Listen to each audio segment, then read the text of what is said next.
In the spring of 2008, a hunter in Gallatin County stumbled upon something half buried in the thawing ground: a rusted tin lunchbox, a set of keys, and a single Polaroid photo.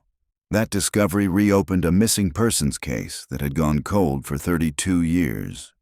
But no one in the quiet town of Wilsall expected what came next. When the DNA results came back, the name that surfaced belonged to one of their own. This is the story of how Montana's most peaceful family became the center of a nightmare no one saw coming. Subscribe for more cinematic true crime stories. The snow in early April always lingered too long in the shadowed folds of the Bridger Mountains. Beneath the pines, meltwater seeped into the moss and carried the smell of iron and rot through the thawing soil. On April 9, 2008, a retired postal worker named Tom Weaver trudged uphill with his retriever, Molly, looking for shed antlers. He had taken this route every spring for a decade, an easy trail above the old Miller Creek logging road. Molly ran ahead, her golden coat flashing between tree trunks. When she began barking near a half-fallen pine, Tom assumed she'd found a squirrel. But as he drew closer, his boots sank into a patch of ground that gave under his weight, softer than the rest, as if something beneath it had never fully frozen. He bent down and brushed away wet needles. A corner of metal glinted through the muck. It was an old tin lunchbox, rusted at the hinges, the kind that might have once held a peanut butter sandwich and an apple. Beside it lay a ring of corroded keys, 3, tied together with brittle twine. When Tom opened the box, the hinges squealed. Inside were 2 things: a Polaroid photo and a thin silver bracelet, the first letter filmed over with grime so the initials looked like R.M.L. The photograph, cloudy with age, showed a young woman sitting on the hood of a blue pickup truck laughing at the camera. A hand, masculine, ringed with grease, rested lightly on her knee. Molly whimpered. Tom stared at the picture, his pulse ticking in his ears. The face looked familiar, though the features were softened by time. He turned the photo over, reading the faded ballpoint ink on the back. July 1976, by the lake. He knew that name. Everyone in Wilsall did. Rebecca Becky Lance. She'd vanished in the summer of 1976. The same week her engagement to Daniel Mercer had been announced in the Bozeman Daily Chronicle. Tom felt the forest tilt around him.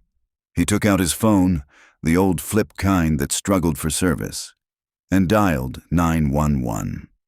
By the time Sheriff Lena Holt arrived at the scene, the afternoon light had turned thin and gold, seeping through the branches like old varnish. Her boots broke through patches of ice, each step releasing the faint smell of wet earth. For 3 decades, Lena had heard the name Becky Lance like a ghost story told by older deputies. Every small town in Montana had one missing girl whose face haunted the bulletin board in the sheriff's office. Faded photograph, handwritten date, the word unresolved, stamped in red ink. Becky was theirs. She crouched beside the open lunchbox, gloved hands steady, though her breath had quickened.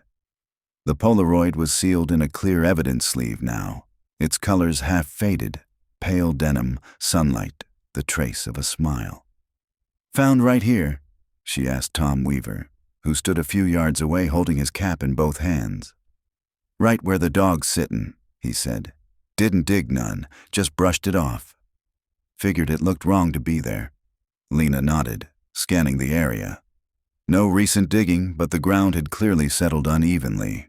A gentle mound ran along the base of the fallen pine. It could have been anything, or anyone. "Mark it," she told her deputy. "We'll bring in forensics from Bozeman. Don't touch the mound until they're here." The deputy, a young man named Harris, began setting small orange flags around the site. Lena stepped back, looking down the slope toward the faint glimmer of Miller Creek. From here, the nearest road was almost a mile away, perfect for something meant never to be found. She remembered her father talking about Becky. "Sweet girl," he'd said. "Used to help her mama at the diner before she went missing. They said she was hitching to Bozeman, but I never bought it. Lena's radio crackled. Sheriff, this is dispatch. Bozeman Lab says they can have a team out by dusk. You'll want to call Detective Mercer, too. Says he's on his way. Lena froze. Repeat that? Detective Daniel Mercer, Bozeman PD, said he'd like to be there when the scene's processed. Personal interest. A chill threaded down her spine. Mercer. The same man Becky Lance had been engaged to when she vanished. He would have been barely 20 then, still a kid. Now he was a decorated detective, one of Bozeman's finest. Copy that, Lena said carefully. Tell him the site's restricted, but I'll talk to him when he arrives. When she turned back, Tom was still standing there, his retriever pressed against his leg as if sensing the weight of what they'd found. You did the right thing, she told him. I didn't want to. Tom said softly, I wish I'd never found it. Some things are meant to stay buried. Lena looked again at the lunchbox. The initials, R.M.L, didn't match Rebecca's name, but she knew enough about secrets to recognize when a clue was meant to mislead. By the time the forensic team arrived, the sun had dropped below the tree line. Floodlights washed the clearing in sterile white. Cameras clicked. The soft mechanical hum of the ground-penetrating radar filled the silence. Sheriff, one technician called out. We've got density readings under the mound. Multiple anomalies. Could be bone fragments. Lena felt her throat tighten. 32 years of dust, rumor, and silence. All about to come undone. She watched the technicians dig with surgical precision, brushing away soil until a fragment of denim appeared. Then a pale curve of bone. The night air turned colder. One of the younger techs whispered, Christ. Lena knelt beside them, flashlight steady. The remains were curled inward, fetal, as if the person had died trying to hold themselves together. Around the wrist, the faint gleam of a silver bracelet. It matched the one in the lunchbox. Lena stood slowly, her breath fogging in the beam of her flashlight. The forest seemed to hold its breath. She turned toward the sound of approaching footsteps, heavy, deliberate. A man stepped into the light, tall, gray-haired, wearing a Bozeman PD jacket. Detective Mercer? Lena asked. He nodded, his expression unreadable. It's been a long time since anyone said that name, he said quietly, looking past her at the grave. Becky Lance. Lena studied him. His eyes didn't flicker, not even when the body bag was lifted from the earth. Funny thing, Mercer murmured. I always wondered what really happened to her. Lena said nothing. She only watched as he turned away from the grave, his face half lit, calm, too calm, and she knew, without knowing why, that this case was going to break more than just old ground. 3 days later, the snow in Bozeman had turned to a thin gray slush that streaked the edges of the sidewalks. Sheriff Lena Holt stood inside the Gallatin County Forensic Center, watching through a glass partition as the technicians worked over the skeletal remains found near Miller Creek. The lab smelled faintly of disinfectant and cold metal. Beyond the glass, Dr. Evelyn Cross, the county's forensic anthropologist, leaned over the examination table, her gloved hand steady as she brushed fine dust from a cracked femur. She was in her late 50s, tall, sharp-eyed, and known in the state as the Bone Whisperer for her uncanny ability to reconstruct identities from fragments. When she looked up, she met Lena's gaze through the glass and motioned her in. Sheriff, she said as Lena stepped inside, you were right to bring this one quickly. We're looking at a woman between 20 and 25. Based on bone density and fusion, she was likely in her early 20s. That matches Rebecca Lance's age when she disappeared. Any signs of trauma? Lena asked. Multiple, Evelyn said, peeling off her gloves and pointing to the skull. Fracture on the parietal bone. A blow to the head. Heavy object, likely post-mortem. But what's odd, she shifted to the ribs. These 3 breaks occurred while she was still alive. Non-fatal, but painful. Beaten? Lena asked quietly. Evelyn nodded. And here's something else. She picked up a small tray. Inside lay the silver bracelet. Cleaned, its engraving visible now under the light. The letters weren't R.M.L, as first thought. Dirt had obscured part of the first letter. It read R.M.L. R, Lena murmured. Rebecca Marie Lance. Evelyn handed her a small envelope. We pulled DNA from the molars. I've sent samples to the state lab for confirmation, but the preliminary test from mitochondrial DNA is conclusive. Sheriff, this is your missing woman. Lena exhaled slowly, the air leaving her lungs like a secret finally released. 32 years, and Becky had been lying under that pine the whole time. Anything else in the grave? Evelyn hesitated. Yes, fragments of cloth, a man's work shirt, and an object we almost missed. She opened another evidence bag. Inside, a rusted wedding ring. The inscription inside was still legible. DM to BL, forever starts now. Lena's pulse quickened. Daniel Mercer's initials. She never made it to the altar, Evelyn said softly. But he did give her a ring. Lena nodded, her mind already racing through possibilities. If Mercer had been her fiancé, then he was also the last known person to see her alive. But now, 32 years later, he'd been standing over her grave like a man visiting a stranger's headstone. When Lena left the lab, dusk had fallen over Bozeman. Snow flurries spun through the orange glow of the streetlights. She drove straight to the police department, a squat concrete building that always smelled faintly of coffee and printer toner. At the front desk, the officer on duty looked up. Detective Mercer's still in his office. You here to see him? Yes, Lena said. Tell him it's about the Lance case. When she entered Mercer's office, he was seated at his desk, a mug of black coffee cooling beside a stack of case files. He looked tired, but composed. His walls were lined with commendations and framed newspaper clippings. Decades of service, missing person solved, children reunited with families. A hero's resume. Sheriff, he greeted, motioning to a chair. What's the verdict from forensics? You already know, don't you? Lena said evenly. He studied her for a moment, then leaned back. Becky Lance. I had a feeling. You find out how she died? Head trauma, multiple rib fractures, buried shallow. Her bracelet was still on her wrist. Mercer's eyes flickered, a tiny shift that might have been guilt or memory. I remember that bracelet, he said quietly. Gave it to her the night before she disappeared. And the ring? Lena asked. His gaze sharpened. What ring? The one inscribed with your initials. For a second, the air in the office seemed to freeze. Then Mercer smiled, but it didn't reach his eyes. I gave her a ring, yes. Engagement ring. She must have been wearing it when she left. Why'd she leave, Detective? Mercer rubbed his temple. We had an argument. She wanted to move to California. I wanted to stay. That was the last time I saw her. You never filed a missing persons report, Lena said. He gave a weary sigh. Her mother did. I was 20. You know how that looks back then. A man reports his fiancée missing and suddenly he's a suspect. I told the truth. She left after a fight. Everyone believed she'd run off.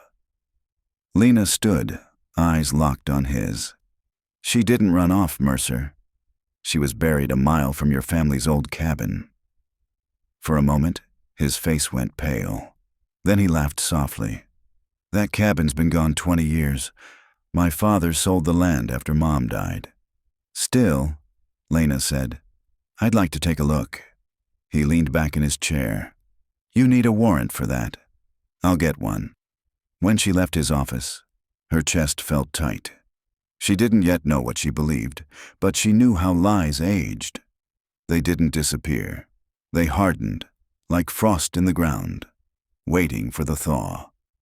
That night, Lena sat at her kitchen table, the files spread before her. Old newspaper clippings yellowed with age. Becky Lance's smiling face stared up from the headlines. Local bride-to-be vanishes, 1976. In another photo, Daniel Mercer stood beside her, young and handsome, his hand resting lightly on her shoulder. She flipped the clipping over. A smaller headline from 1979 read, "Mercer family suffers tragedy.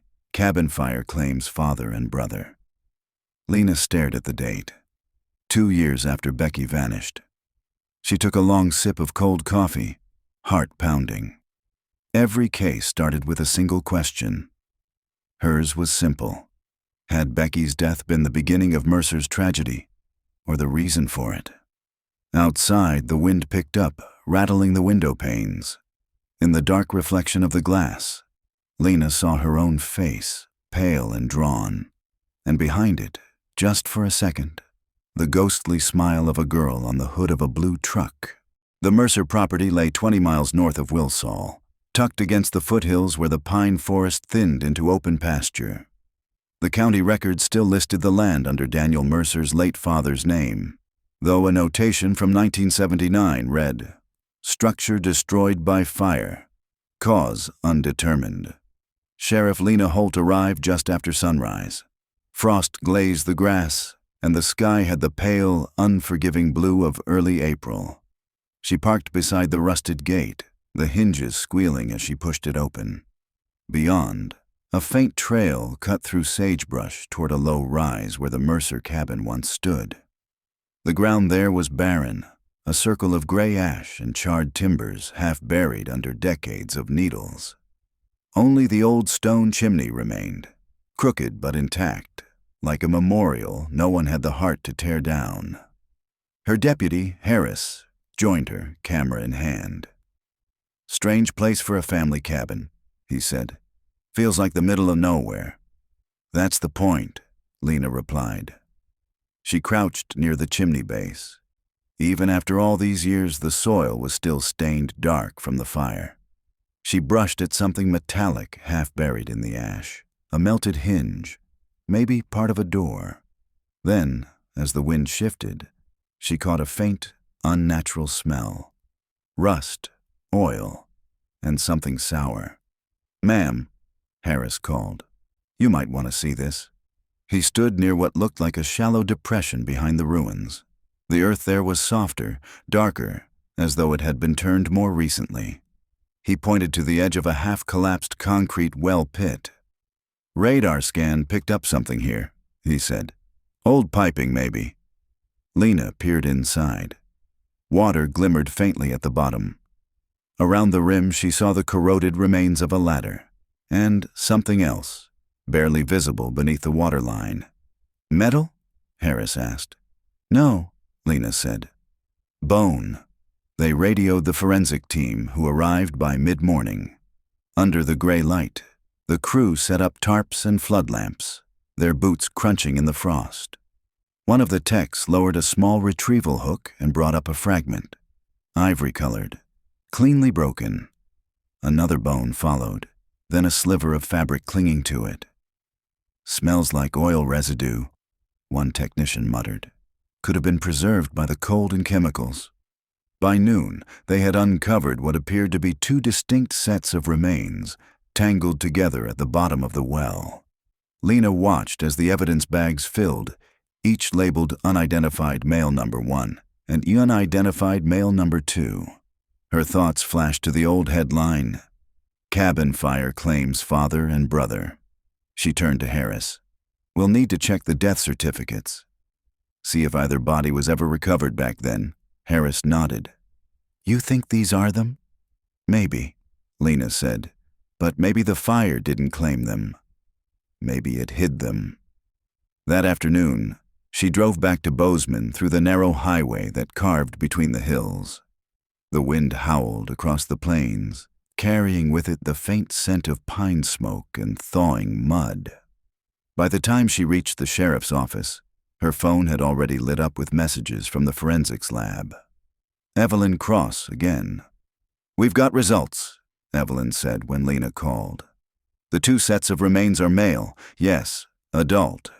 One approximately in his 40s, the other early 20s. Both died before the fire. Signs of blunt force trauma to the skull. And, Sheriff. She paused. We recovered dental fragments. The younger man's dental work matches records from the late 1970s. Lena's heart thudded. Whose records? Evelyn took a breath. Peter Mercer, Daniel Mercer's younger brother Lena, gripped the steering wheel. And the older one?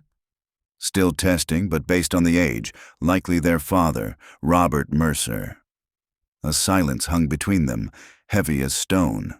Evelyn continued, voice low. That means both men died before that cabin burned. Someone set that fire to hide them. Lena's eyes stayed fixed on the empty road ahead. And that someone might have been their only surviving family member. At the Bozeman PD that evening, Lena requested access to the 1979 fire report. The clerk on duty looked uneasy but complied, handing her a thin manila folder smelling of dust and old glue. The report was brief. Single paragraph noting complete structural loss, suspected electrical fault, and no remains recovered due to intensity of fire. It had been signed by a rookie firefighter named Daniel Mercer. Her stomach sank. She walked to the evidence room where the old case files from missing persons were kept in gray steel drawers. After a few minutes of searching, she found Becky Lance's file. Inside, she noticed a faded index card, an interview note from July 1976, written by the original sheriff. Interview. Daniel Mercer. Stated Becky left after argument. Mentioned she planned to drive to California. Appeared cooperative but nervous. No follow-up. In the margin, someone had scribbled later in blue pen. Brother Pete confirmed he saw Becky get into Dan's truck that night. Lena sat back in the chair, the old card trembling in her fingers. She could see the picture forming, not yet sharp, but emerging like a photograph in developer fluid. Daniel Mercer, the respected detective, engaged to a woman who vanished, brother and father dead in a mysterious fire. Now, decades later, he'd been the first to show up at the scene of her uncovered grave. She closed the file and looked out the office window. Night had fallen, the street lamps casting long, pale reflections on the wet asphalt. Her phone buzzed. A text from Harris. Need to see this. Pulled phone logs from Mercer's home line in '79. Last call made from cabin landline. July 14, 1976. 8:32 p.m. dialed Lance residence. Lena stared at the screen. That was the night Becky vanished. She leaned back, the chair creaking. Outside, the storm clouds gathered again over the valley. Somewhere in the distance, thunder rolled. A low, patient growl that seemed to echo the unearthed ghosts of the Mercer land. The morning after the well discovery, Sheriff Lena Holt parked in front of the Bozeman Police Department. The April light had a metallic edge, bright but cold. She'd barely slept. The weight of what she now knew felt like a lead weight under her ribs. Inside, Detective Daniel Mercer's office door was slightly ajar. He was at his desk, sleeves rolled to his elbows, typing a report. To anyone else, he looked ordinary, another veteran cop starting his day. To Lena, he looked like a man sitting calmly inside a burning house, pretending not to smell the smoke. "Detective," she said, stepping into the doorway. He looked up, polite surprise flickering across his face. "Sheriff Holt." "You're up early." "So are you," she replied. He gestured toward the chair opposite his desk. "Coffee?" She shook her head. "I just came from the forensic lab." Something shifted in his posture. Not much, just a tightening of the jaw. "Find something new?" "Two things, actually." She placed a file on the desk, sliding it toward him. "The remains of your brother Peter and your father Robert. They weren't killed in that cabin fire, Detective. They were dead before it started." Mercer didn't reach for the file. His eyes, blue-gray and steady, fixed on hers. "That's a serious accusation." "It's not an accusation," Lena said quietly. It's a fact. He leaned back in his chair, expression unreadable. You're saying someone killed my family, buried Becky near our land, and then burned the cabin? And after 30 years, you think I'm connected?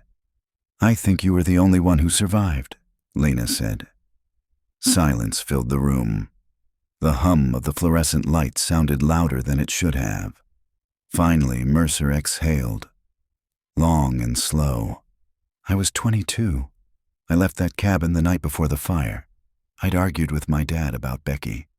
He thought I was throwing away my future over a girl. He gave a bitter smile. Maybe he was right. Lena studied him. What about your brother? Pete? Mercer's voice softened. He adored Becky. Everyone did. He was younger, impulsive. The last time I saw them both, they were sitting on the porch talking. I went for a drive to clear my head.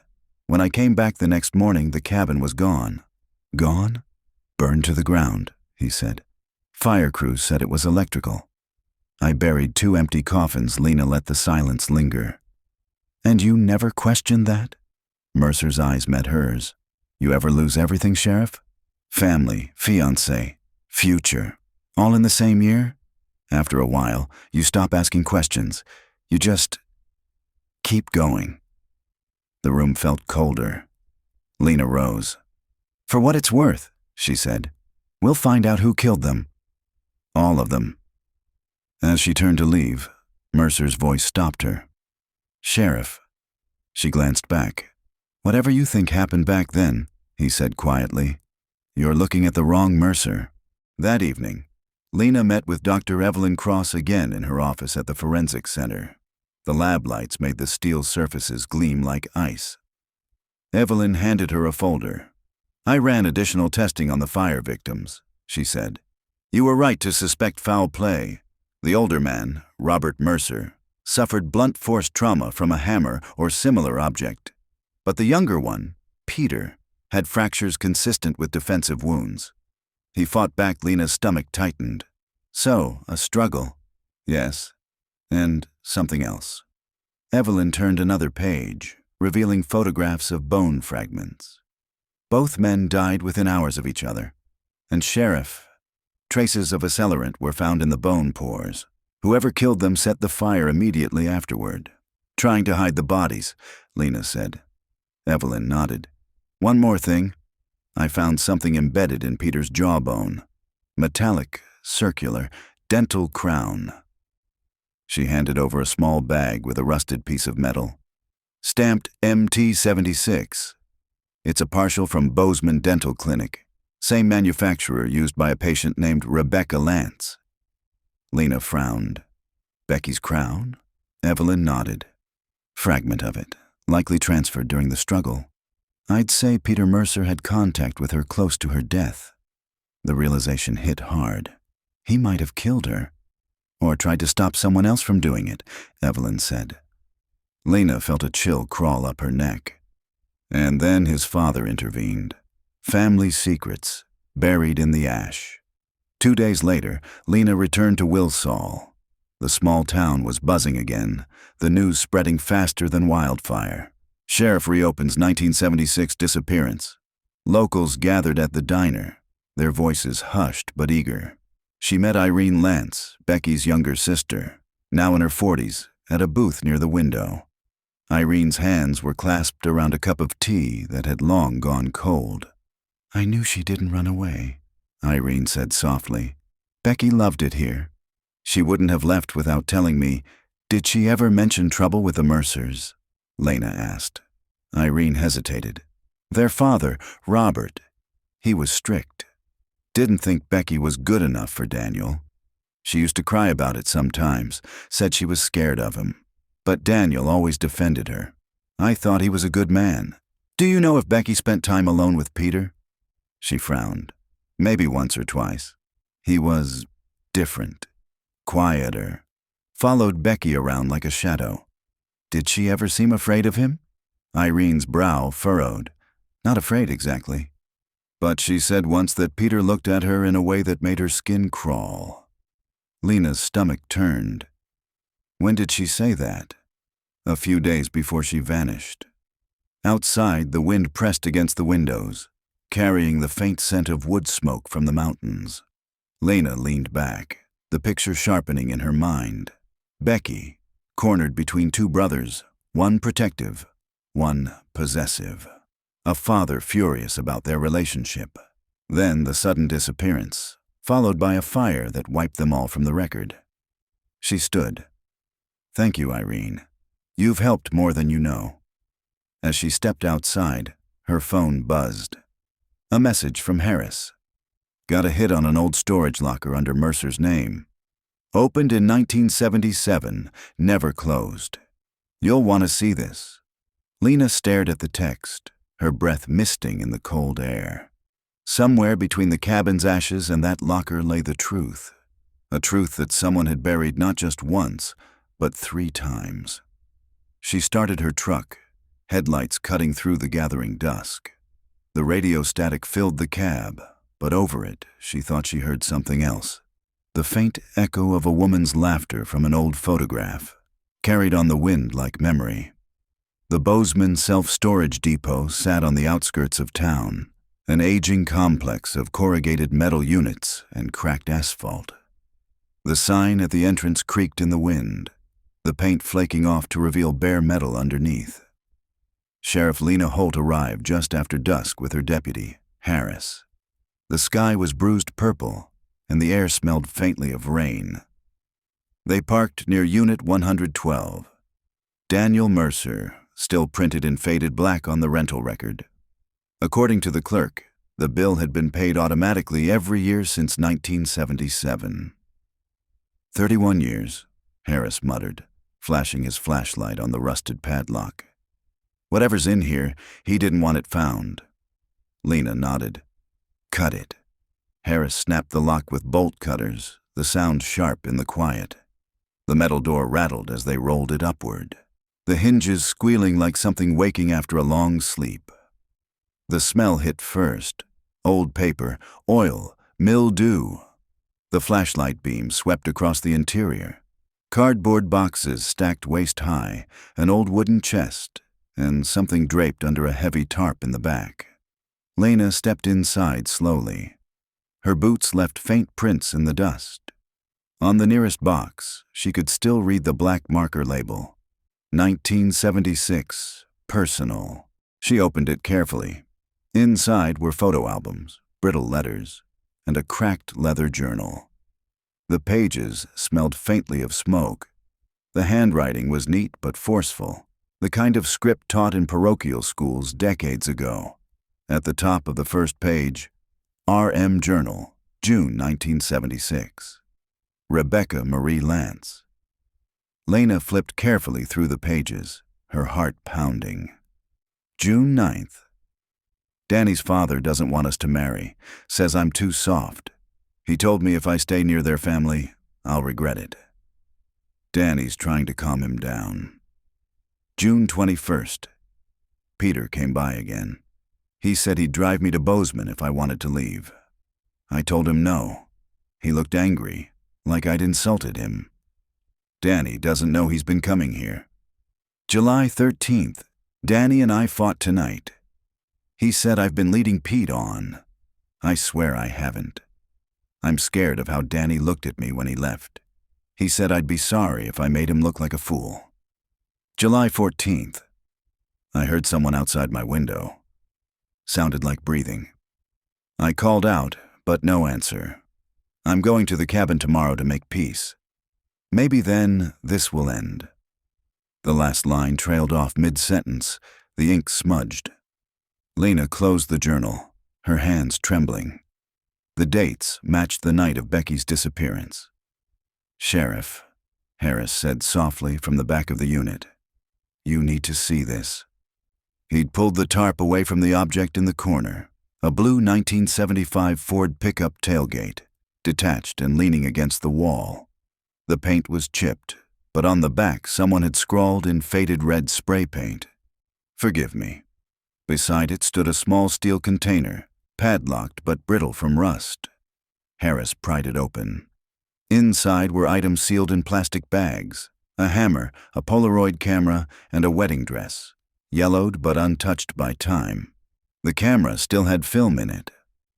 Lena's throat went dry. "Bag everything." They worked in silence for nearly an hour, photographing each item before sealing it for transport. When Lena finally stepped outside, night had fallen completely. The wind carried the distant hum of the highway, the kind of low, endless sound that made a person feel small against the world. Harris shut the door and replaced the lock with an evidence tag. "You think Mercer remembers any of this?" "He remembers," Lena said. "The question is whether he's been pretending to forget." The next morning, the forensics lab processed the items. Evelyn Cross called Lena before noon. "The hammer," Evelyn said, "matches the trauma pattern on both Robert and Peter Mercer's skulls." "And there's something else." Lena gripped the phone tighter. "Go on." "On the handle, beneath the rust, partial latent prints. They're degraded and mixed. One appears male and is consistent with Daniel Mercer. The other is female, but too partial to identify at this stage." "So, Daniel's on there?" "Consistent for Daniel, yes. The female trace is inconclusive for single-source ID until we have more comparisons." Lena blinked. "Who?" "His mother." The revelation sat between them like a bomb. "She died before the fire, didn't she?" Lena asked quietly.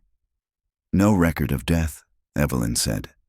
"Daniel reported her missing 2 weeks after the fire. But there's no burial, no certificate, nothing." Lena felt a coldness spread through her.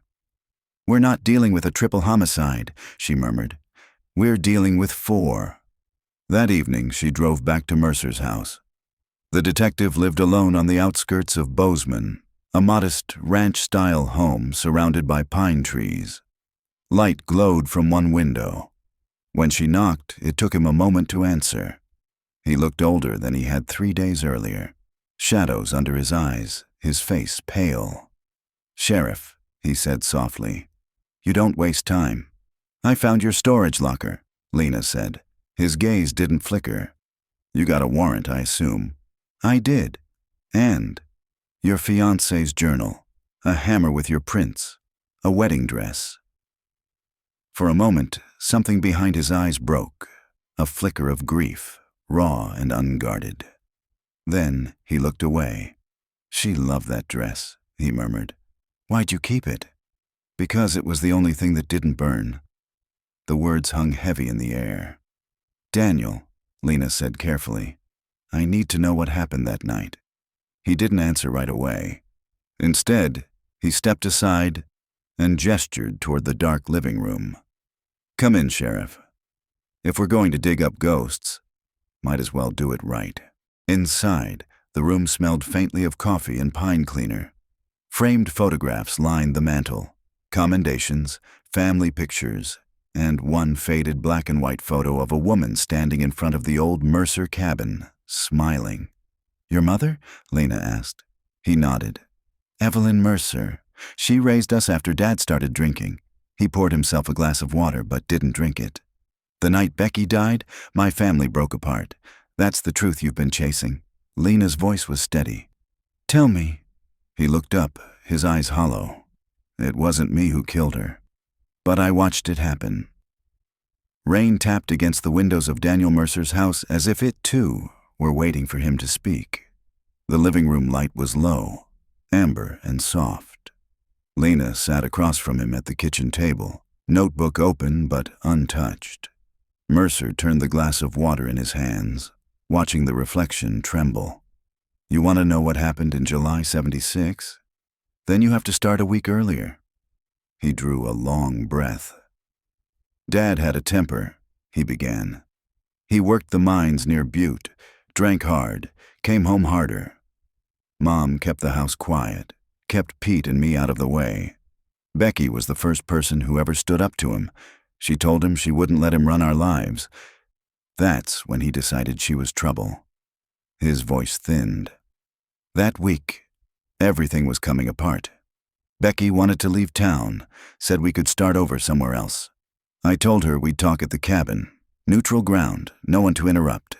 But Pete heard us. He thought I was taking her there to end it. Lena kept her gaze steady. You three went to the cabin that night? 4 of us, Mercer said. Mom was there too. She'd gone up earlier to keep the peace. He leaned back, staring past her, into memory. July 14th, 1976, 8 p.m. The cabin smelled of kerosene and cedar. Becky sat on the porch steps, the evening light catching the white of her dress. Not the wedding dress, just summer cotton. Daniel remembers the way she laughed when the moths circled the lantern. He remembers thinking he'd marry her no matter what his father said. Then headlights appeared through the trees. His father's truck, Pete riding shotgun. What are you doing here? Daniel had asked. Finishing what you started, his father growled. Mercer's hands trembled. He pressed his palms flat against the table. Dad was drunk. He started shouting. Said Becky was turning brothers against each other. Pete tried to calm him down, but Dad hit him. Becky screamed. I stepped between them, and Dad swung the hammer he'd brought from the truck. It caught Pete first. Then Mom ran in from the kitchen, tried to pull him back. He hit her too. The room fell silent, except for the rain. Lena's throat tightened. And Becky? Mercer stared at the tabletop. She tried to run. Dad went after her, still holding the hammer. I don't remember grabbing the rifle, but I must have. The next thing I heard was the shot. He paused, the words catching. Dad fell. Becky was crying, holding Mom. There was blood everywhere. Pete wasn't moving. What happened next? I wanted to get help. But Mom, she was fading fast. She looked at me and said, Don't let this shame kill what's left of us. She made me promise to make it look like an accident. To protect the family, so you set the fire. Mercer nodded slowly. I dragged their bodies inside. Becky helped me. She said she'd tell the police the truth later, that it wasn't my fault. But before we could leave, she saw Pete. She touched his face, and something snapped in her, or maybe in me. I told her we had to go. She said she couldn't, that she needed to bury him properly. His eyes went distant. We argued. I pushed her. She hit her head on the hearth. It was fast. I didn't mean... He broke off, voice cracking. I buried her near the creek. Then I burned the cabin. Everything after that was just noise. Questions, funerals, years Lena's pen lay forgotten on the table. You carried this for 30 years, she said quietly. Mercer gave a hollow laugh. Carried it. I lived in it. Every case I solved, every missing person I found, I was trying to dig her up without touching the shovel. They sat in silence, rain whispering against the roof. Finally, Lena said, Why come to the dig site last week? He met her eyes. Because I knew you'd find her, and I couldn't let someone else tell her story. Daniel, you know I have to take this statement formally. I know. He looked strangely calm now. I'm ready. She stood, radioing dispatch. This is Sheriff Holt, requesting a unit to my location for a custodial pickup. 1 male, voluntary.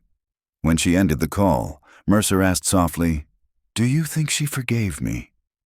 Lena hesitated. Maybe finding her was your way of asking. He nodded, eyes glistening. Then I hope she heard me. Outside, sirens began to wail in the distance, growing louder. Mercer placed his badge on the table. Tell them to treat her grave with respect, he said. She deserved better. When the patrol car's light strobed across the living room, Lena watched him stand, shoulders squared, and walk out into the rain. For the first time since the case began, she felt no satisfaction. Only the cold ache that comes when truth finally arrives and finds no victors, only survivors. Rain kept falling through the night, washing the ash smell from the air. By morning, Bozeman felt muted, as though the whole town had lowered its voice. Sheriff Lena Holt watched from behind the glass of the interview room as Daniel Mercer sat at the table, hands folded. No lawyer, no defiance. His badge and service pistol lay in a sealed evidence tray beside the door. The weight of 32 years rested in the curve of his shoulders. Deputy Harris stepped up beside her. "He hasn't asked for a phone call," he whispered. "He's not fighting it," Lena replied. "He's finished fighting." They entered the room together. Mercer looked up, managed a faint, weary smile. "Morning, Sheriff. You ready to make it official?" He nodded. "Let's get it on record." The camera light blinked red. Lena read the date and time, then began the formal statement. Mercer recounted what he'd told her the night before. The argument, the hammer, the shot, the fire. His voice didn't waver until he reached the part about Becky. "She hit the hearth," he said quietly. "I panicked. I didn't check for a pulse." "Why bury her?" Lena asked gently. "Because I couldn't burn her too." When the recording ended, Mercer signed the transcript, his signature deliberate and small. "There," he murmured. "The truth." Lena stood. "Detective Mercer, I'm placing you under arrest for the deaths of Rebecca Lance, Robert Mercer, and Peter Mercer, and for arson and evidence tampering related to the Mercer cabin fire, pending review by the county attorney." He nodded, almost relieved. "Feels lighter already." Harris led him from the room. For a moment, Lena stayed behind, staring at the empty chair, the small puddle of rainwater Mercer had carried in on his boots, slowly evaporating on the floor. Outside the station, reporters were already gathering. Someone had leaked word that the Montana cold case had cracked, and the suspect was one of their own. Cameras flashed as Lena stepped to the microphones. "Yesterday evening," she said evenly, "Detective Daniel Mercer of the Bozeman Police Department voluntarily surrendered to authorities in connection with the 1976 disappearance of Rebecca Lance and the deaths of the Mercer family. We're coordinating with the state attorney's office to ensure a full and transparent investigation." Questions shouted over one another. Was he acting alone? Is the fiancé's body confirmed? What about motive? Lena kept her face composed. Those answers will come through evidence, not speculation. She returned inside to find Evelyn Cross waiting by her office door, lab coat still damp from the drive. The forensic pathologist looked grim. "We finished analyzing the last set of remains from the cabin site," she said, lowering her voice. "There's something you need to hear before you finalize the report." They went into the office. Evelyn closed the door and set a folder on the desk. "You remember the female DNA trace on the hammer? You assumed it belonged to Evelyn Mercer, Daniel's mother. That's what the database matched," Lena said. Evelyn opened the folder. "It's only a partial match. Half the genome. The rest belongs to someone younger. Statistically, that means a direct descendant." Lena frowned. "Daniel's daughter?" "He never had children," Evelyn reminded her. "Which leaves one possibility. Rebecca Lance was pregnant when she died."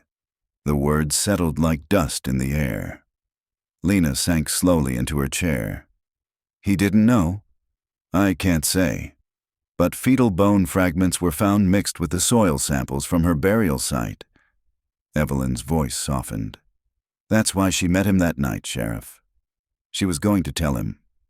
By afternoon, Lena sat again across from Mercer in holding. He looked up, eyes red-rimmed but lucid. "There's something I didn't ask you," she began. "When you saw Becky that night, did she tell you she was expecting?" He froze. The silence stretched long enough for the fluorescent light to buzz audibly above them. "No," he said finally. "No, she didn't." Lena watched his face carefully.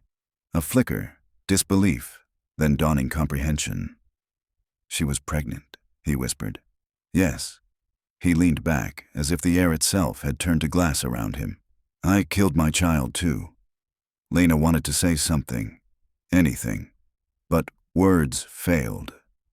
There were moments even a law officer could not translate into language. He rubbed his eyes with cuffed hands. "I thought burying her was mercy. I told myself the truth would only hurt people, but it hurt everyone anyway." Lena closed her notebook. There's still time to make amends. You can help us locate every piece of your story.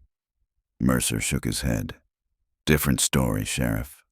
But I'll help you find every piece of mine.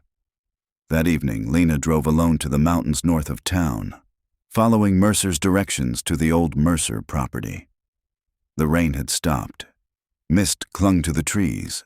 She parked by what remained of the family's pasture, now wild with thistle. She imagined Becky standing there decades ago, holding a secret she never got to share. She thought of Daniel, a man haunted by silence, and of the child who had never been given a name. Kneeling, Lena pressed her palm to the damp earth. "You can rest now," she whispered. A coyote howled somewhere beyond the ridge. The sound echoed down the valley, lonely and endless. When she rose, the first light of dawn brushed the horizon. Another case closed, but not the kind that left you clean. Truth never really did. 6 months later, Bozeman County Courthouse looked like a fortress besieged by ghosts. Reporters crowded the marble steps, cameras poised for the story that had consumed the entire state. Detective confesses to 1976 family murders. Inside, Sheriff Lena Holt took a seat in the back row of the courtroom, her badge tucked beneath her jacket. She wasn't here in uniform. She was here as a witness, but also as a woman who had carried someone else's truth until it broke. Daniel Mercer was led in wearing a dark suit instead of jail orange. A concession, the defense said, to his 30 years of service. He looked thinner, his hair almost white, but there was a quiet steadiness in his eyes. At the prosecution table, Assistant District Attorney Rachel Voss arranged her files with precision.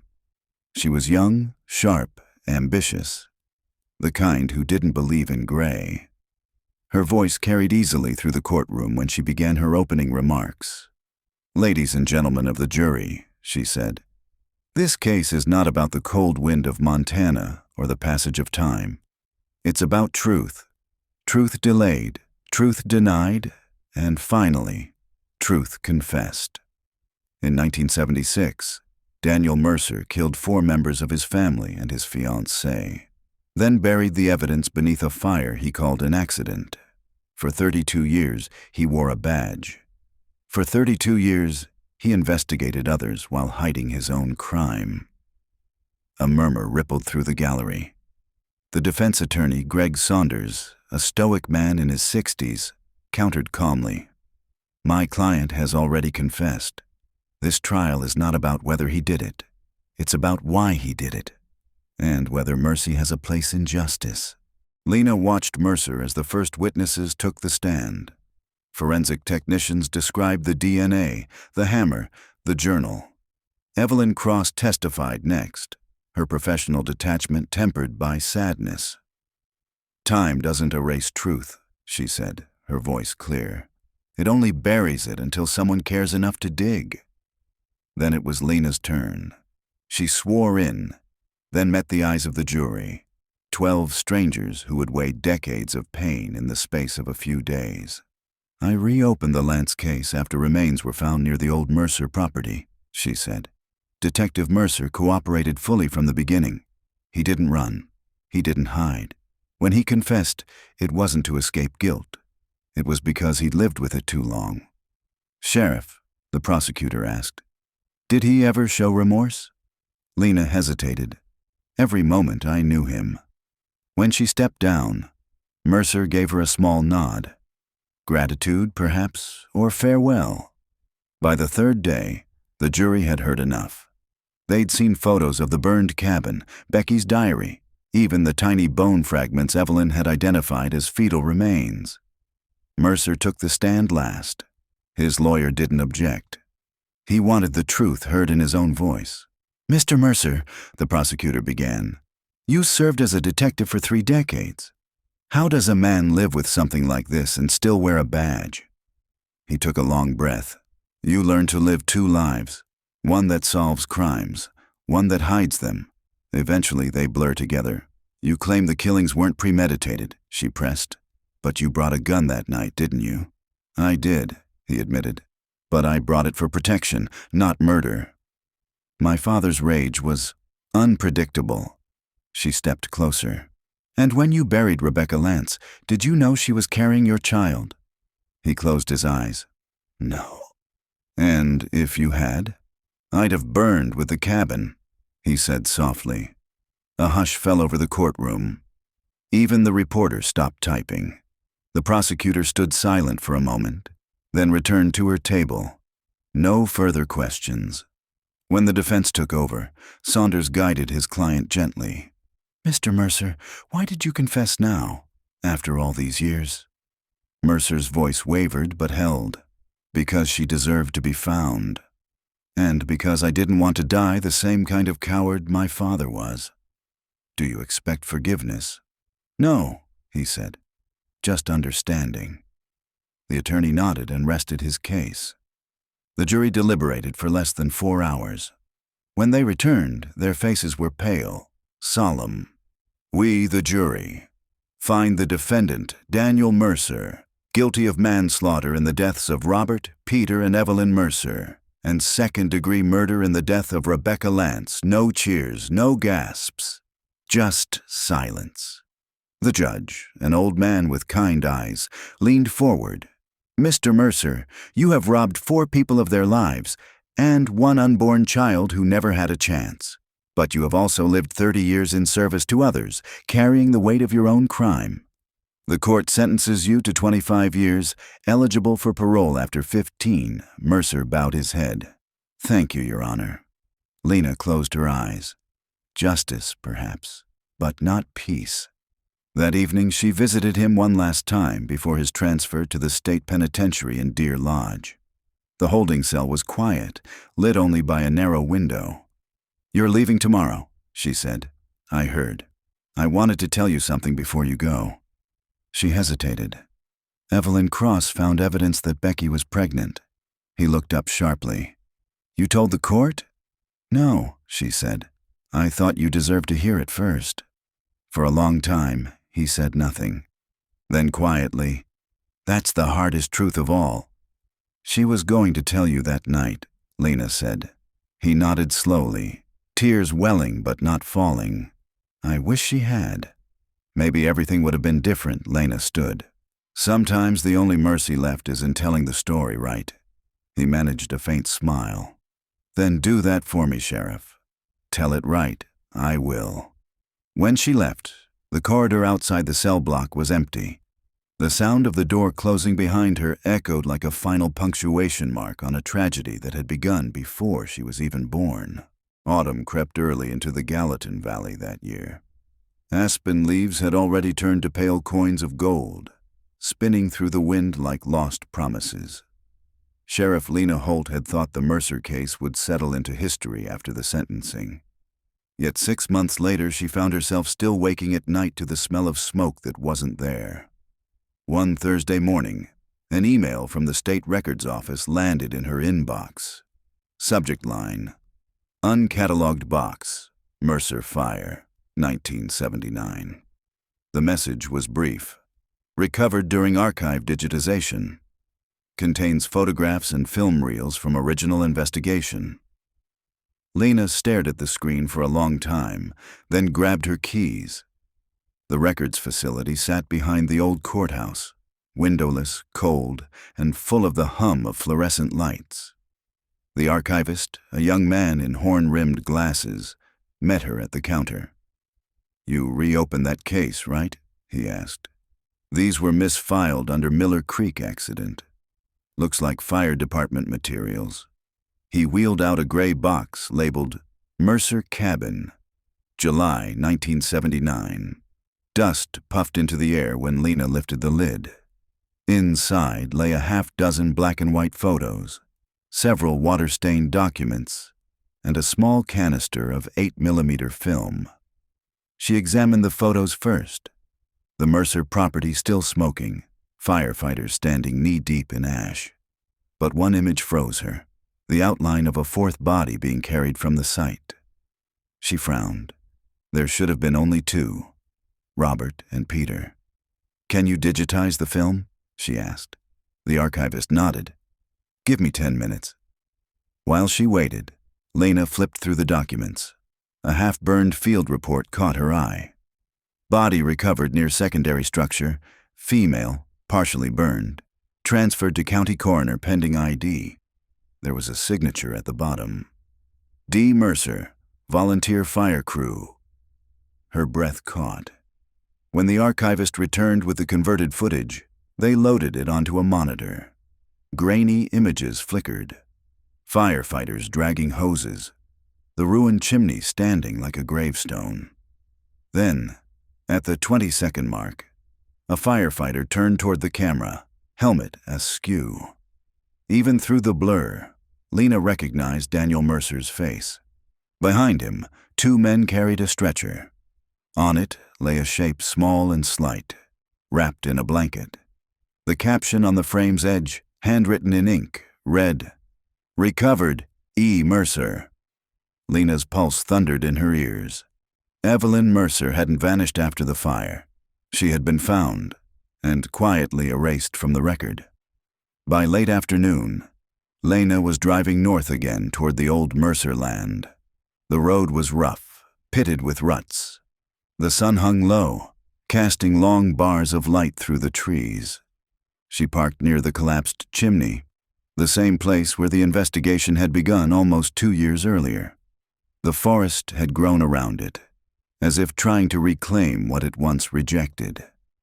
Kneeling beside the well pit, she pulled from her coat pocket a copy of the coroner's inventory from 1979, most of it illegible, except for one line, "Transferred to temporary county morgue. Release requested by family representative." Daniel Mercer. She looked toward the horizon. "You moved her, didn't you?" she murmured. "All of them, but not far." Something metallic glinted among the weeds near the base of the chimney. She brushed away the leaves. A locket, its clasp broken, half melted from fire. Inside, beneath soot, was a photograph of a young woman, Evelyn Mercer, holding 2 boys barely into their teens. On the opposite side was a line etched in faint script. "Protect them, even from each other." Lena felt a chill crawl up her arms. The locket wasn't just a keepsake, it was a message. That night she drove to Deer Lodge Prison. The warden allowed her 10 minutes. Mercer sat across the glass divider, his expression a mixture of surprise and fatigue. "Sheriff," he said, voice rough. "Didn't expect to see you again so soon." "I found something," she said. "A film reel from the fire. Your mother's body was recovered, Daniel. The report says you signed for her release." He went very still. "That's impossible." "I've seen the footage." For the first time since she'd known him, true panic flickered across his face. "Then it wasn't her," he whispered.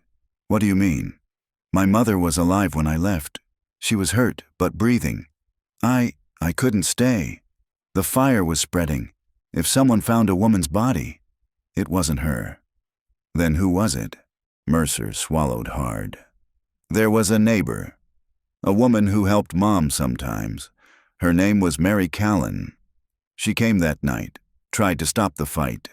I never saw her after. I thought she'd run. Lena felt her chest tighten. Mary Callan filed a missing person report 2 months later. It was closed for lack of evidence. Mercer pressed a hand against the glass. "Sheriff, whatever you found out there, it isn't finished. Someone helped me bury the truth. And it wasn't me." The line clicked. Time was up. The guard touched Lena's shoulder gently. Outside, the night smelled of rain again. She looked back at the prison lights fading behind her, then at the endless dark of the Montana plains. Somewhere between the ashes of the cabin and the reel of forgotten film lay another story, one even Mercer hadn't known he'd written. She started the engine, headlights cutting through the mist. The tires crunched over gravel as she whispered to herself, "Ghosts don't rest." Not until every name is spoken. The following week brought sleet and a gray sky that flattened everything it touched. Sheriff Lena Holt spent most of it buried in records, piecing together the ghost of a woman whose name had slipped out of Montana's memory. Mary Callan, age 38 in 1976, divorced. Lived 2 miles down the ridge from the Mercer property. Known for taking in foster kids and helping elderly neighbors with laundry runs into Bozeman. The kind of person small towns depended on, but rarely remembered. Her file in the archives was a handful of notes. Reported missing by sister, August 1976. Case closed, January 1977. Presumed deceased in Mercer fire. But there was no body tagged under her name, no dental record match, and, most telling, no formal statement from the person who had signed that presumed deceased line. The signature, smeared but legible, belonged to Sheriff Henry Doran, Lena's predecessor and mentor's mentor. He'd retired in '85 and died 5 years later. Lena leaned back in her chair, rubbing her temples. A missing woman folded neatly into another family's tragedy. If Evelyn Mercer hadn't died in the fire, then who had Henry Doran seen? She drove out to the Callan homestead that afternoon. The road was little more than 2 ruts between fields, the fence lines swallowed by snowdrifts. The farmhouse stood empty, windows boarded, paint bleached by decades of storms. A faded mailbox still bore her name in peeling black letters. When Lena stepped out of the cruiser, her breath came in white clouds. The wind was low but constant, carrying the faint creak of the barn door swinging in the gusts. Inside, the air smelled of hay and damp wood. Mice scattered as she shone her flashlight across the dirt floor. A few tools remained, rusted gardening shears, a wooden crate stamped Mercer Hardware, Wilsall. She crouched to examine it. The crate was empty except for a single folded paper wedged beneath one corner. It was an old receipt slip, dated July the 12th, 1976, signed by Robert Mercer for fuel oil delivery. Scrawled in pencil on the back, she said she was going to tell the sheriff. Elena's stomach tightened. She tucked the paper into an evidence sleeve. That evening, back at her office, she called Harris. "Pull the 1976 fire department logs again. I need every name of volunteers on that blaze." A few minutes later, he read the list over the phone. Robert Mercer, deceased. Daniel Mercer, volunteer. Pete Mercer, deceased. Sheriff Doran. And one more. Mary Callan. Lena felt the floor tilt beneath her. "Repeat that." "Mary Callan, civilian volunteer." Harris hesitated. "Says she helped with water supply before the fire broke containment. You think she was there before it started?" "I think she might have been there when it started," Lena said. And Doran knew. The next morning, she drove to Helena to meet Clara Jensen, Mary Callan's niece. Clara was in her late 50s now, living in a modest house on the edge of town, retired school teacher. Her living room smelled of lemon polish and old books. "Mary was my favorite aunt," Clara said, eyes distant. "Always smelled like soap and coffee. When she disappeared, Mama said she must have gone west, but I never believed that. She just bought a new calf the week before." "You don't walk away from something like that." Lena showed her the photograph from the fire, grainy but clear enough to show the blanket-wrapped figure on the stretcher. "Do you recognize anything? Jewelry, clothing?" Clara leaned forward, squinting. Then her hand flew to her mouth. "That bracelet. She wore it every day. Little silver hearts. My uncle made it for her." Lena exhaled slowly. "Would you be willing to give a DNA sample to compare against recovered remains?" Clara nodded, voice trembling.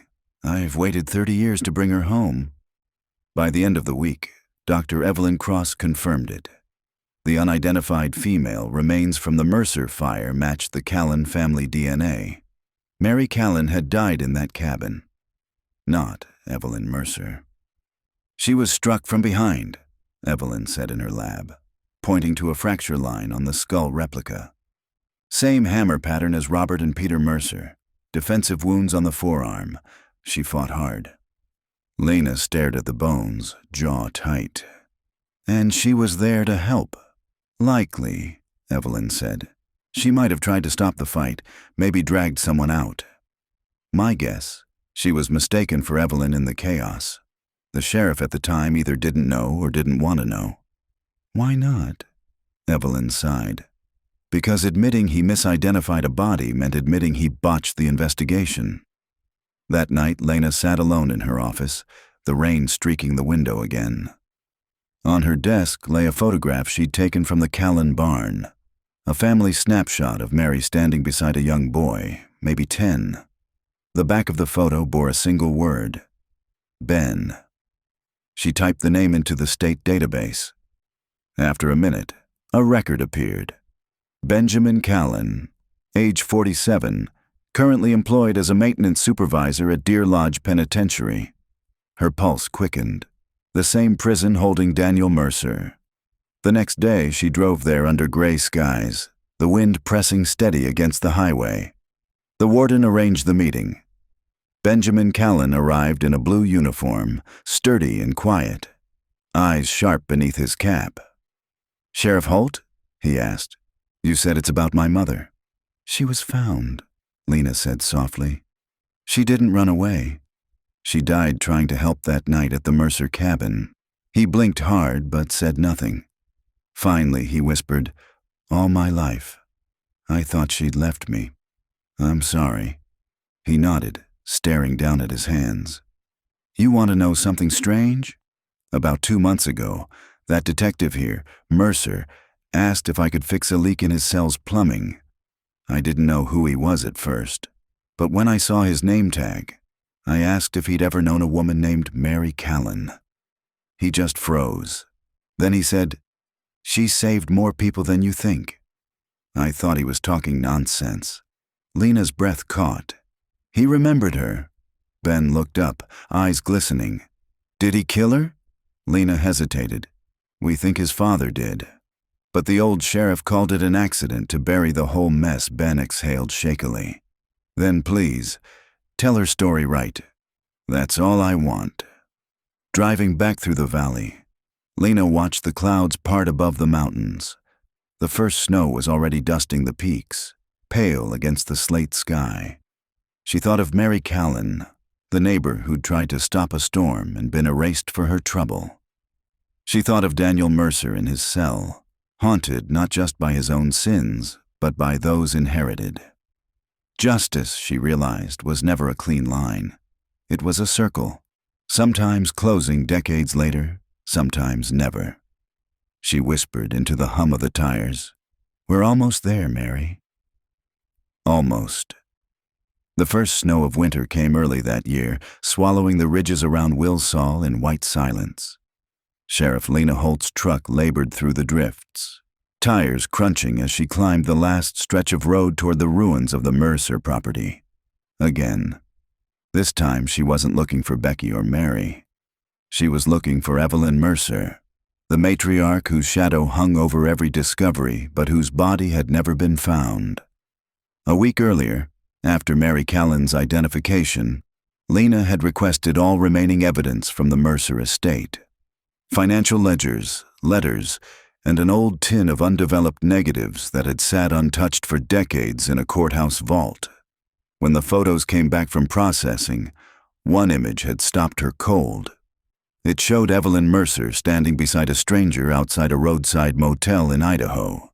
Dated August 1977, 1 year after the fire. Evelyn was alive. The snow thickened as Lena parked near the same clearing where the cabin had burned 30 years earlier. Her deputy, Harris, climbed out behind her, pulling his scarf tighter. "Got the drone imaging from the surveyor," he said, handing her a tablet. "There's a structure foundation about 200 yards west of here, under the tree line. Could have been an outbuilding, cellar maybe." "Let's see it." They trudged through knee-high snow until the ground dipped into a hollow. The outline of a stone foundation jutted through the frost like bones. At its center yawned a collapsed hatch covered in dead branches. "Looks old," Harris said. "Could date back to the original homestead." Lena crouched, sweeping away snow. Beneath the wood, she saw rusted metal, the corner of a trunk, its hinges fused shut. She scraped the cereal plate clean. The letters read, M. Her pulse quickened. Get me a crowbar. It took 10 minutes of careful prying before the lid gave way with a shriek of metal. Inside were relics of a life packed in a hurry, a pair of women's boots, a threadbare coat, and a small Bible wrapped in cloth. Inside the Bible's cover, in faint cursive, "To my sons, forgive me." Beneath it, a folded stack of letters, brittle but intact. Lena lifted the top one and read, August 5th, 1977. Dear Daniel, if you ever find this, know that I didn't die in that fire. I ran because I couldn't carry what happened. Mary tried to help us, and I failed her. I buried the truth in one lie too many. Robert's rage burned everything, and I was too weak to stop him. But I won't let our family's name end with hate. I'm leaving for Idaho under my maiden name. Someday you'll understand. Lena lowered the letter, snow melting against her gloves. She survived, she whispered. Harris stared at her. So why didn't she ever come back? Lena shook her head. Maybe she tried. 2 days later, Lena sat in the Idaho Vital Records office, the heater rattling against the window. The clerk handed her a microfilm copy of a death certificate. Name, Evelyn Moore. Date of death, March 1989. Cause, pneumonia, natural causes. Next of kin, none listed. It matched the age, the handwriting, the birthplace. She'd changed her name, left Montana, and died quietly in a small town outside Coeur d'Alene. The clerk added, there's a contact address for her burial plot. Cemetery just north of town, unmarked grave. Public section. By evening, Lena stood in that cemetery, the air sharp with frost and pine. Snow muffled the world into stillness. Row after row of headstones leaned like tired shoulders against the dark. Finally, she found it, a small patch of ground marked only by a wooden stake with the number 421. The wind sighed through the pines. She knelt, brushing away snow. Evelyn Mercer, she said softly, you ran to save your son, and he still became what you feared. The silence that followed was not empty but listening. Lena placed the Bible from the trunk at the base of the marker. You can rest now, she whispered. For a long moment, she stayed there, breathing in the cold.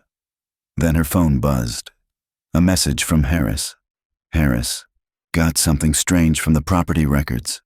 Evelyn's Idaho address was paid for by a trust fund. Account holder, Daniel Mercer. Lena stared at the text, stunned.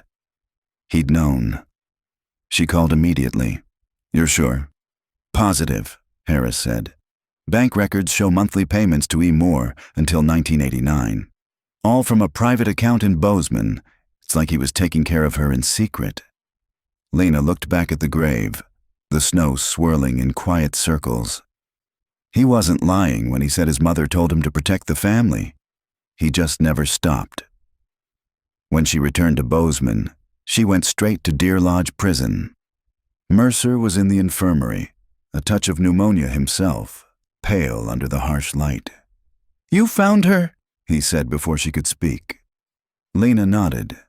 She died in Idaho, under her maiden name.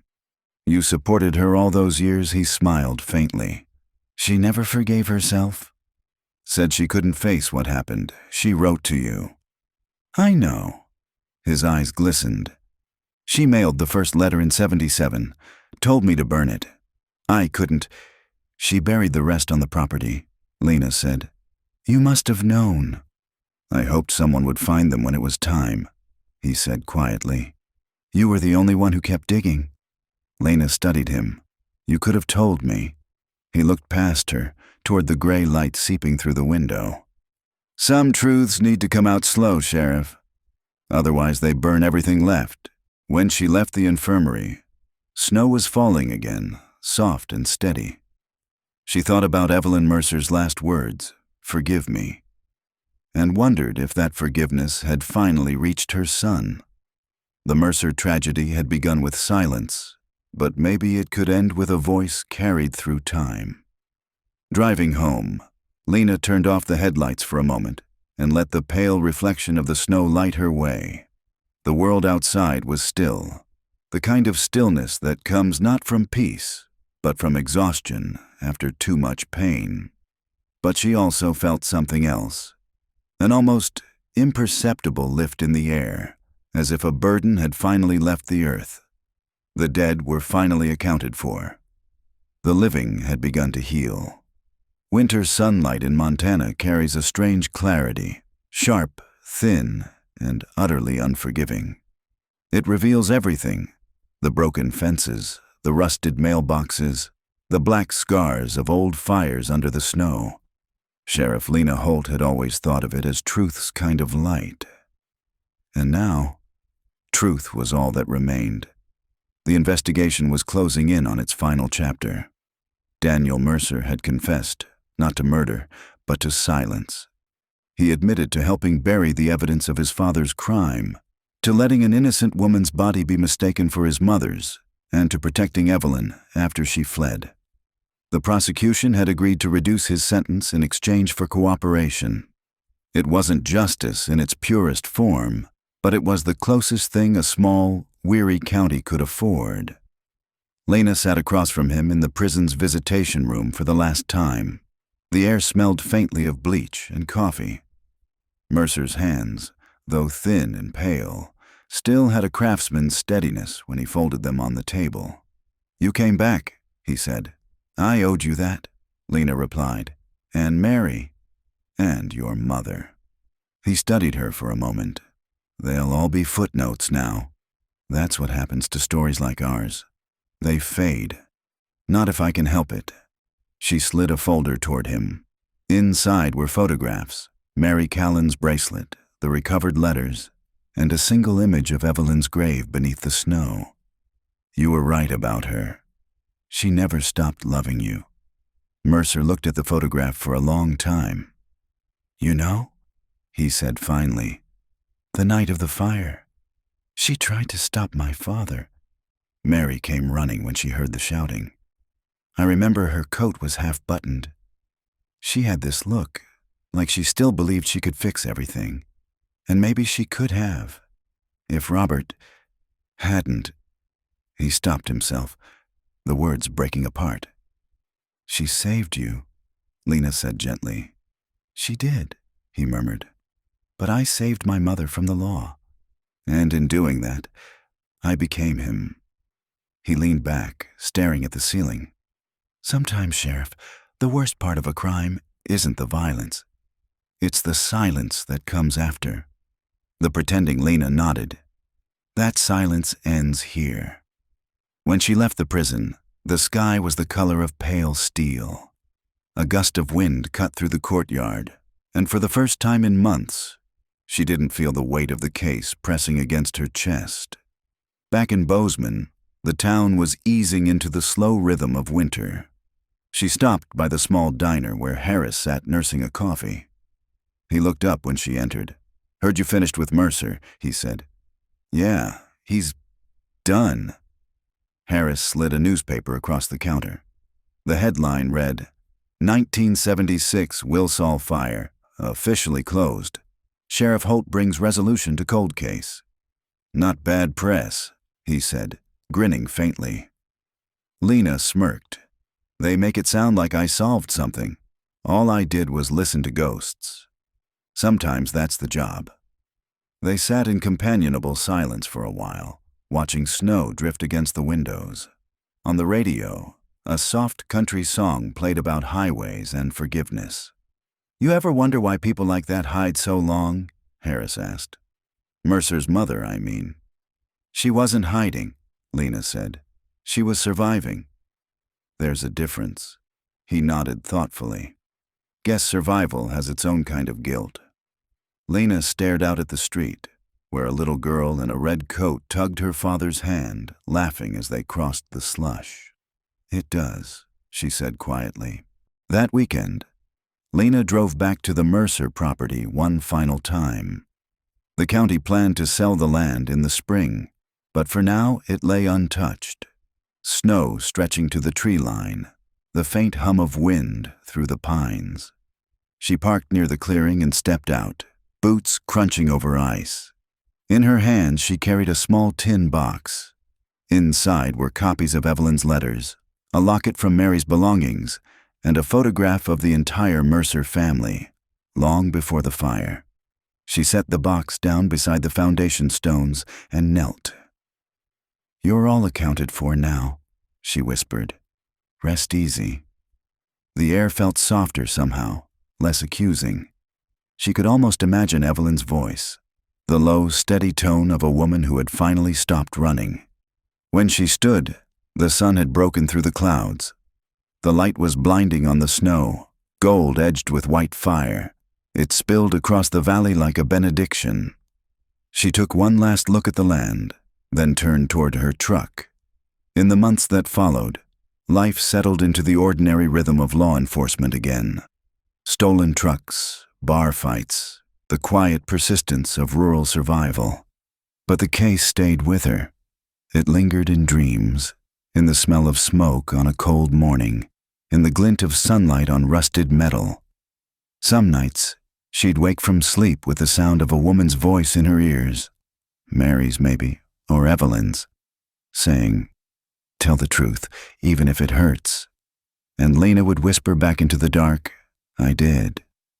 On the first thaw of spring, she visited the small memorial the town had built at the edge of Wilsall. 3 stones stood in a circle, engraved with the names of the fire's victims: Robert Mercer, Peter Mercer, Mary Callan, and beneath them, finally, Evelyn Mercer, 1928 to 1989. A 4th plaque had been added at Lena's request, dedicated to the persistence of truth and those who speak for the lost. She laid a single sprig of wild sage across the base and stepped back. The snowmelt ran in rivulets down the hillside, carrying away the last ash of an old tragedy. For a long moment she simply stood there, eyes closed, letting the wind wash over her. The pain, the secrets, the endless questions, all of it had settled into something quieter, something bearable. When she finally turned to leave, the sunlight followed her down the hill, and for the first time in a long time, it felt like the valley itself could breathe again. 15 years passed. By the time spring returned to Gallatin County in 2023, Sheriff Lena Holt's badge hung on a hook in her study, its edges dulled by time. She'd retired 2 years earlier, trading long drives through stormlight for morning walks with her dog and quiet coffee in the back garden. The Mercer case had become one of those rare local legends that small towns never quite stopped telling. True crime podcasts dissected it. University students wrote papers about intergenerational guilt in rural America, and television specials replayed grainy photographs of the burned cabin under solemn narration. But for Lena, the story had never been about infamy. It was about the silences that destroy families and the rare moments when someone breaks them. That afternoon she sat by the window, the newspaper folded beside her. Her eyes had begun to fade a little, but she could still make out the headline of the small article that had drawn her attention. Lucia Mercer speaks out. From captivity to advocacy. The photo showed a woman in her early 40s standing before a crowd at the state capitol, composed and strong. In her hands, she held a small silver bracelet. Becky's, recovered after 32 years. Irene had become an advocate for families of the missing and long-term cold cases. She'd moved to Helena, founded a small non-profit, and pushed for stronger victim support laws. In interviews, she never spoke of her captor by name. Instead, she talked about recovery, the long, uneven road toward remembering yourself after years of being told who you are. Lena smiled faintly. The woman Lena had once met in a diner booth, fingers wrapped around a cold cup of tea, now looked the world in the face and spoke anyway. A soft knock sounded at the door. Harris stepped in, gray-haired now but still broad-shouldered, carrying 2 mugs of coffee. "You still reading those old clippings?" he asked, setting one mug down. "Just this one," she said, tapping the photo of Lucia. He glanced at it, nodding. She's doing good work. Guess that's what happens when truth finally catches up. Lena sipped her coffee, the taste grounding her. You ever think about how close we came to missing it all? If that junkyard owner hadn't called, if we dismissed that old car as scrap, then someone else would have found it, Harris said. Truth has a nasty habit of surfacing when it's ready. He leaned against the doorway, watching the late sunlight scatter across her bookshelves. You ever miss it? The work. Sometimes, she admitted, but I don't miss the weight. Some cases stay on your shoulders forever. Harris smiled softly. You carried it well. Lena didn't answer. She just looked out the window where the lilacs had started to bloom again. Later that evening, she drove out to the Wilsall Memorial. The road was smoother now, the town a little larger, but the valley still opened the same way, wide and solemn, the mountains standing like sentinels over everything that had come before. The memorial stones were clean, the engravings sharp from a recent restoration. At the base of Evelyn Mercer's stone sat a bouquet of wildflowers and a handwritten note sealed in plastic. Lena knelt to read it. For my mother, who taught me that love survives even our worst mistakes. For Mary, who tried to save us. For those who kept digging. Lucia. Beside the bouquet lay a small charm bracelet, silver hearts glinting faintly in the sun. Lena closed her eyes. In the silence, she thought she could hear laughter carried faintly on the wind. Children's voices somewhere in the distance. Maybe memory was just another kind of echo, one that never truly faded. She rose slowly, brushing snowmelt from her knees, and looked across the empty fields. It struck her then that the land no longer felt haunted. It simply felt alive, the kind of quiet that follows confession when the past has finally stopped whispering. Driving home through the valley, she saw the last light of day spill across the mountains, gold and cold. She rolled down the window, letting the wind sweep through her hair. At a red light in town, her phone buzzed with a text from Irene. Thank you for finding us. I still carry Becky's bracelet. It reminds me that even buried things can survive. Lena smiled, tears blurring the lights outside. She typed back slowly, keep carrying it. The past belongs to those who tell it. When she reached home, the dog greeted her at the door, tail wagging. She set the badge back on the shelf beside a framed photo, her, Harris, and a much younger Irene, standing in front of the restored memorial 10 years earlier. Outside, the night settled deep and clear over the valley. Stars emerged one by one, bright and unblinking. Lena poured a final cup of coffee, stepped out onto the porch, and watched her breath drift into the cold air. So much had begun with fire, but it had ended with light. And for the first time in her long life of chasing ghosts, she felt something close to peace.